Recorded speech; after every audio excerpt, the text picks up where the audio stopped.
ఇప్పుడు మీరు చూస్తున్న కాలాన్ని మెసోజోయిక్ ఎరా అంటారు. దీన్ని ద ఏజ్ ఆఫ్ డైనోసార్స్ అని కూడా పిలుస్తారు. ఇది సుమారు 25 కోట్ల సంవత్సరాల క్రితం మొదలై 7 కోట్ల సంవత్సరాల క్రితం అంతరించిపోయింది. ఈ డైనోసార్లు ఎలా అంతరించిపోయాయి అని మనం చాలా కథలు విన్నాం. కానీ డైనోసార్ల కంటే ముందు ఈ భూమి మీద ఏముండేది, అసలు భూమి ఎలా ఏర్పడింది, అప్పటి నుండి ఇప్పటి వరకు మన భూమి ఎలా రూపాంతరం చెందింది సమయంలో వెనక్కి వెళ్లే ముందు ఈ వీడియోని ఒక లైక్ వేసుకొని మన ఛానల్ని సబ్స్క్రైబ్ చేసుకోండి. మన భూమి యొక్క కంప్లీట్ హిస్టరీని జూమ్అవుట్ చేస్తే ఇలా ఉంటుంది. భూమి ఏర్పడినప్పటి నుండి ఇప్పటి వరకు టైం లైన్ ని చూస్తే మన భూమి సుమారు 450 కోట్ల సంవత్సరాల క్రితం మొదలైంది. కానీ అక్కడికి పోయే ముందు ఈ డైనోసార్లో ఉన్న కాలాన్ని అబ్జర్వ్ చేస్తే దీన్ని 3 భాగాలుగా క్లాసిఫై చేస్తారు. The Triassic, the Jurassic and the Cretaceous. ఈ పేర్లు మీకు అర్థం కాకపోయినా ది జురాసిక్ మాత్రం అందరికీ జురాసిక్ పార్క్ మూవీతో బాగా తెలుసు. వీటన్నింటినీ కలిపి ది మెసోజోయిక్ ఎరా అంటారు. ఈ కాలం సుమారు 18 కోట్ల సంవత్సరాల వరకు సాగింది. ఈ ట్రయాసిక్ సమయంలోనే మొదటి డైనోసార్ ఏర్పడ్డాయి. మన భూమి మీద ఉన్న సూపర్ కాంటినెంట్ పాంజియా అనేది అనేక భాగాలుగా చీలిపోయింది కూడా ఇదే సమయంలో.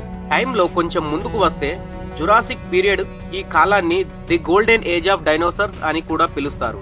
ఈ సమయంలో డైనోసార్ల యొక్క డామినెన్స్ కూడా పెరిగిపోయింది. ఈ కాలంలో జీవించే అత్యంత ఫేమస్ అయిన డైనోసార్లు ఇవి. పలకడానికి కూడా కష్టంగా ఉండే పేర్లు వీటివి: బ్రాకియాసోరస్, అలోసోరస్, స్టిజియోసోరస్, డిప్లోడాకస్. తర్వాత కాలాన్ని రూల్ చేసింది మాత్రం ఈ అత్యంత భయంకరమైన డైనోసార్లు. ఈ కాలాన్ని ది క్రిటేషియస్ పీరియడ్ అంటారు. ఈ సమయంలోనే భూమి మీద పూలు పూసే చెట్లు ఎక్కువగా వ్యాపించాయి. దీంతో భూమి యొక్క కంప్లీట్ ఎకోసిస్టమ్ అనేది చాలా తొందరగా రూపుదిద్దుకుంది. కానీ సుమారు 6 కోట్ల సంవత్సరాల క్రితం ఈ భూమి మీద ఉన్న 75% జీవరాశులన్నీ ఒక్క మాస్ ఎక్స్టెన్షన్ లో అంతరించిపోయాయి. ఎన్నో థియరీలు ఉన్నా అందులో అత్యంత పవర్ఫుల్ అయిన థియరీ ఈ ఇంపాక్ట్ హైపోథెసిస్. ఈ థియరీ ప్రకారంగా ఒక పెద్ద ఆస్ట్రాయిడ్ మన భూమితో ఢీకొనడం వల్ల ఈ స్పీషీస్ అన్ని అంతరించిపోయాయి అని చెప్తారు. దీన్ని ద క్రిటేషియస్ పాలియోజిన్ ఎక్స్టెన్షన్ ఈవెంట్ అని పిలుస్తారు. కానీ ఈ భూమి మీద మానవుడి యొక్క పుట్టుక 60 లక్షల సంవత్సరాల క్రితం ఆఫ్రికా ఖండంలో మొదలైంది. వీళ్ళని హోమినెంట్ అని పిలుస్తారు. ఈ హోమినెంట్స్ ఎన్నో లక్షల సంవత్సరాలుగా ఎవాల్వ్ అవుతూ వాళ్ళ చుట్టూ ఉన్న పర్యావరణానికి అడాప్ట్ అవుతూ భూమి చుట్టూ వ్యాపిస్తూ వచ్చారు. శాస్త్రవేత్తలకు తెలిసిన మొదటి హోమినిన్ స్పీషియస్ ఇది. ఇది చూడడానికి సగం చింపాంజీ, సగం మనిషి పోలికలు ఉండేవట. సరిగ్గా 20 లక్షల సంవత్సరాల క్రితం మనకు దగ్గరగా ఉన్న పోలికలతో హోమోజీనస్ అని పిలువబడే మనుషులు ప్రత్యక్షమయ్యారు. వీళ్ళ నుంచి హోమోసాపియన్స్ అనే స్పీషీస్ ఆఫ్రికా ఖండాన్ని వదిలి ఏషియా మరియు యూరప్ ఖండాన్ని విస్తరించారు. అన్నిటికంటే ఎక్కువ యాక్సెప్ట్ చేసిన థియరీ ఈ అవుట్ ఆఫ్ ఆఫ్రికా థియరీ. ఈ థియరీ ప్రకారంగా ఆఫ్రికాలో ఉండే పరిణామం చెందిన హోమోసాపియన్స్ 70,000 సంవత్సరాల క్రితం ఆఫ్రికాను వదిలి మిగతా ప్రదేశాలకు వ్యాపించారు. మరి అప్పటి నుండి ఇప్పటి వరకు మానవుడి యొక్క పరిమాణం అనేది ఎంత అద్భుతమైన మరియు క్లిష్టమైన ఘట్టం. డైనోసార్ల కాలం నుండి భూమి మీద ఇప్పటి వరకు ఉన్న అత్యంత మేధస్సు కలిగిన మానవుడి కాలం వరకు మనకు ఇప్పుడు అంతా తెలుసు. కానీ అసలు డైనోసార్ల కంటే ముందు ఈ భూమి మీద ఏముండేది, అసలు మన భూమి ఎలా ఏర్పడింది? అంతరిక్షంలో ఉండే గ్యాలక్సీలతో దట్టమైన ఇంటర్స్టెల్లార్ క్లౌడ్స్ ఉంటాయి. వీటిలో ఉన్న దుమ్ము వాయువు వాటి యొక్క సొంత గురుత్వాకర్షణతో కొలాప్స్ అవుతాయి. దాంతో ఆ క్లౌడ్ అనేది కాంట్రాక్ట్ అవుతూ ఒక ప్రోటో ప్లానిటరీ నెబ్యులర్ లాగా మారుతూ మధ్యలో ఒక నక్షత్రం ఉద్భవిస్తుంది. అదే మన సన్. మన సన్ చుట్టూ ఉన్న ఆ దుమ్ము ధూళి ఒకదానికి ఇంకొకటి ఆకర్షించుకుంటూ పరిమాణంలో పెద్దవి అవుతూ పెద్ద పెద్ద బండరాలుగా మారుతాయి. వీటిలో కొన్నింటిని ప్లానెట్ ఎసిమల్స్ అని అంటారు. ఈ ప్లానెట్ ఎసిమల్సే సమయం కొద్దిగా వాటి యొక్క పరిమాణంలో ఎదుగుతూ ప్లానెట్స్ లా ఫామ్ అవుతాయి. అందులో ఒకటే మన భూమి. ఇవి ఇంకా సంపూర్ణంగా ప్లానెట్స్ లా అయితే ఏర్పడలేదు. మన భూమిని ప్రోటో ఎర్త్ అని పిలుచుకుంటాం. ఈ ప్రోటో ఎర్త్ అనేది మొదట్లో చాలా వేడిగా మరియు లావాతో నిండి ఉంటుంది.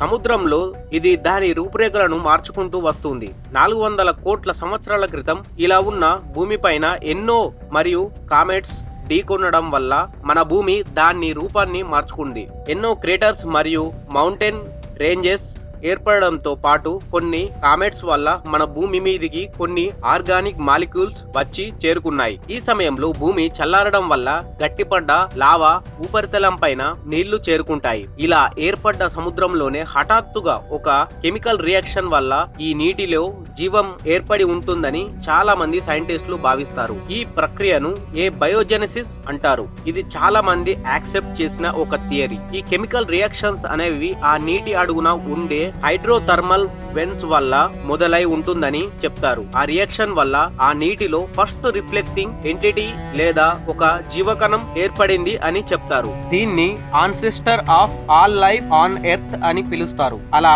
ఒక్క సెల్ నుండి లైఫ్ అనేది ఆ సముద్రంలో వ్యాపిస్తూ మైక్రో ఆర్గానిజమ్స్, బ్యాక్టీరియా, ఆర్కియా లాంటివి ఈ కాలంలో ఎక్కువగా ఉండేవి. అలా సముద్రంలో కొన్ని కోట్ల సంవత్సరాలుగా జీవం అనేది నీళ్లలో మాత్రమే ఉండేది. సరిగ్గా 240 కోట్ల సంవత్సరాల క్రితం సయానో బ్యాక్టీరియా అనే పిలువబడే ఒక ఫోటో సింథటిక్ ఆర్గానిజం ఆక్సిజన్ ను విడుదల చేసింది. ఈ కాలంలో ఈ బ్యాక్టీరియా అనేది ఎక్కువగా ఉండడం వల్ల గాలిలో ఆక్సిజన్ యొక్క శాతం అకస్మాత్తుగా పెరిగిపోయింది. దీన్ని ది గ్రేట్ ఆక్సిజనేషన్ ఈవెంట్ అని పిలుస్తారు. దీనివల్ల భూమిపైన ఇంకెన్నో క్లిష్టమైన జీవరాశులకు ప్రాణం పోసింది. దాంతో మన భూమి యొక్క బయోడైవర్సిటీ అనేది చాలా తొందరగా దాని యొక్క పరిమాణంలో వ్యాప్తి చెందింది. మొదటగా మల్టీ సెల్యులర్ ఆర్గానిజమ్స్ ఏర్పడడం, తర్వాత ఇన్వెర్టిబ్రేట్ స్పీషీస్, వర్టిబ్రేట్ స్పీషీస్, ఇలా ఒకదాని తర్వాత ఇంకొకటి 54 కోట్ల సంవత్సరాల క్రితం వీటితో పాటు భూమిపై ఉన్న నీటిలోనే కాదు నేలపైన కూడా చెట్లు మరియు జంతువులు విస్తరించాయి. ఆ తర్వాత 25 కోట్ల సంవత్సరాల క్రితానికి వస్తే మనకు కనిపించేది ఈ డైనోసార్లు. ఇప్పుడు మనం మాట్లాడుకున్న ప్రతి ఒక్క కాలానికి ఒక పేరు ఉంది. వాటి యొక్క పేర్లు ఇక్కడున్న మ్యాప్ లో అయితే చూడొచ్చు. 50 కోట్ల సంవత్సరాల చరిత్ర ఉన్న మన భూమిలో మానవుడి యొక్క కాలం మొదలైంది కొన్ని వేల మరియు లక్షల సంవత్సరాల క్రితం మాత్రమే. కానీ గత వందల సంవత్సరాల్లోనే మానవుడు సాధించింది అంతా ఇంత కాదు. మానవుడికి యొక్క తెలివితేటలతో గుహల్లో నుండి అంతరిక్షంలోకి జీవించే వరకు వచ్చాడు. మరి రేపు అన్ననాడు ఎలా జీవిస్తాడో మన చేతుల్లోనే ఉంది.